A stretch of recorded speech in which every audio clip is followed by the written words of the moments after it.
So, you want to stop the Miami Dolphins. All the good teams are doing it, and you're a good team, aren't you? When comparing the win-loss columns of who the Dolphins have beaten and who has beaten them, it's easy to create a one-part checklist to determine what Miami is going to do in their next game. If their opponent has a winning record, at the time of playing, chalk up an L for the Fins. But it's not that simple. Winning before doesn't mean you'll just magically win again. And that's why I was excited about their matchup against the Las Vegas Raiders in Week 11. With a rookie quarterback in Aiden O'Connell, and having to claw their way back to a 5-5 record after starting 1-3, they're not what anyone would define as a top team in the league. Still, they've got a solid defense with standouts like Max Crosby, Luke Masterson, and Robert Spillane. Could the defense still do something, even if their record wasn't flashy? The game didn't disappoint. Miami did win, but the Raiders held them to just 20 points, the least amount they've scored in a win.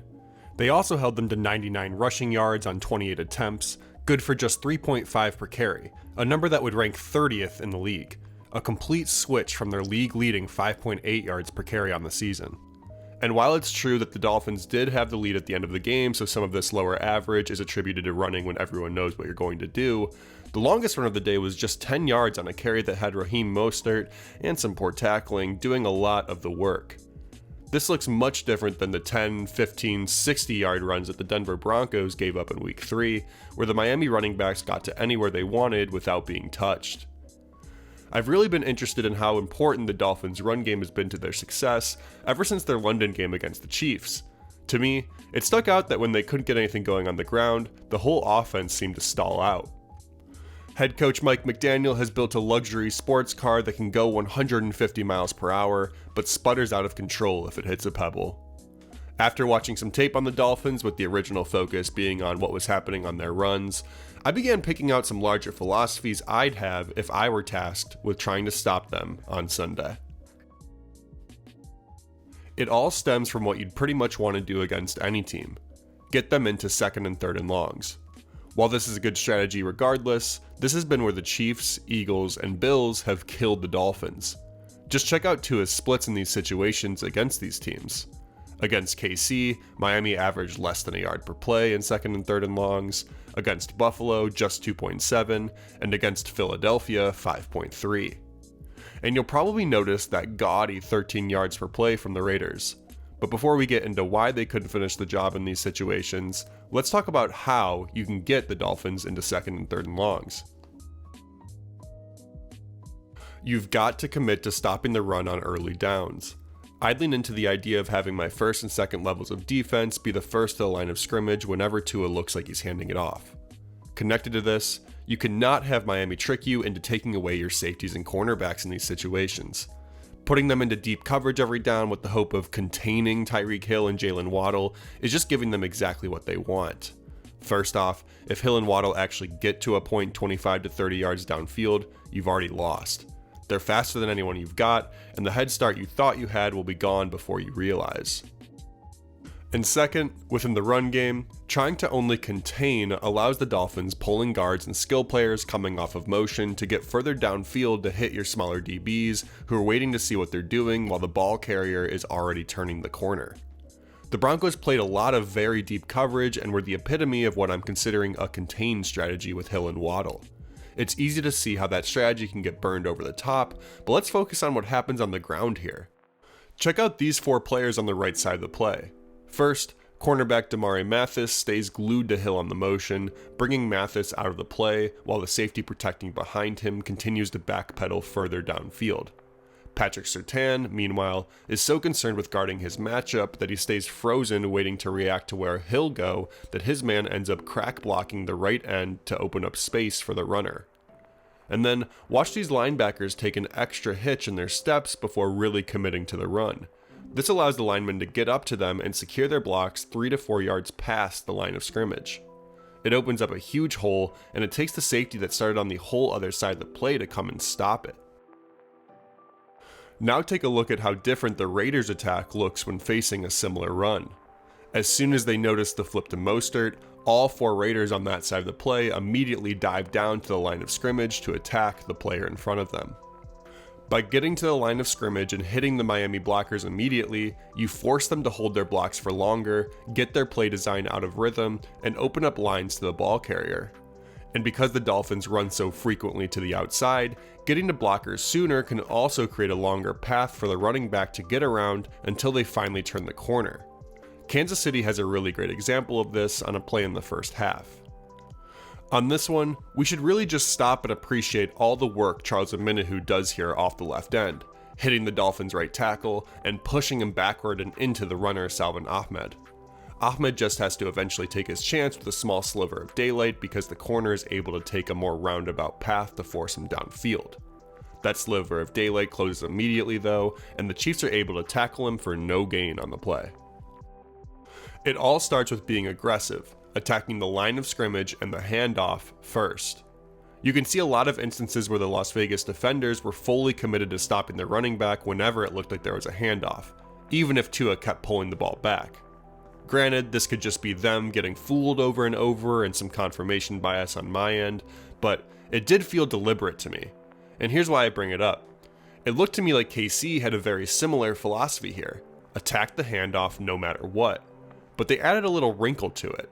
If you notice the play action in time, recommit to fully attacking Tua. Don't drop back into no man's land and tell yourself you're playing coverage.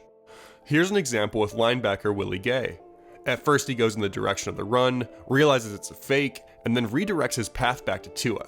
And while he might not have actually altered the pass, he does limit any extra time Tua has to find a better target. And yes, you will absolutely get burned once or twice when you commit to the run. But I think that's okay. You gotta just have the can-do attitude of, well, at least we get to start over with another first down to get them into a 2nd and long. That's called positivity, baby. Here's one spot where Miami took advantage of Kansas City's aggressiveness to hit a nice quick slant for good yardage. In this instance, linebacker Drew Tranquill commits to the play-action handoff and opens up all the room in the world for the pass to Hill. But let's say you're finding success and you're getting the 3rd and longs you so desperately wanted. What do you do now? We're all just dogs chasing cars, man. And while that's one philosophy, mine, in these situations, would be to shorten the field. By this, I mean we play up on the receivers and pressure Tua to speed up his decision making. Yes, Hill and Waddle can and will run past you, but I think you bet on pressing them up at the line and understanding it still takes them at least a 1.5 seconds or so to get to their spot further downfield. Also notice how I'm saying you need to pressure Tua, not blitz him. While these words can be used interchangeably on broadcasts, there is a difference here, at least according to Pro Football Focus. Pressure comes from the actual act of the quarterback nearly getting sacked or running away from defender. Blitzing is the act of bringing more than 4 defenders to the offensive line.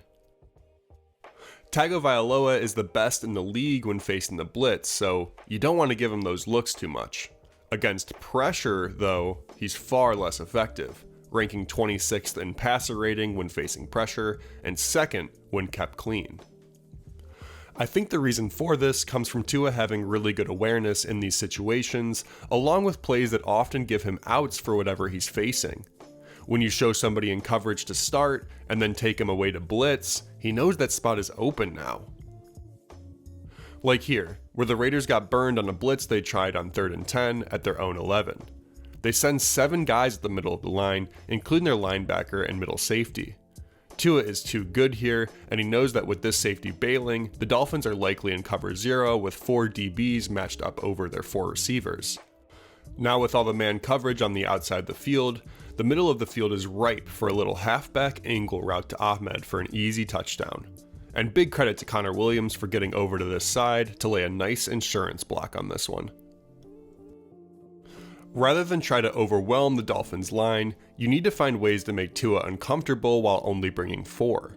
There are a few ways to do this.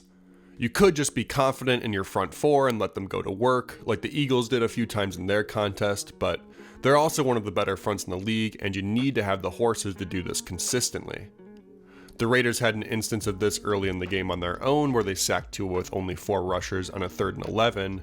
Unfortunately, this one was brought back on a defensive holding call. But I wouldn't recommend just telling your front to go out there and be dogs.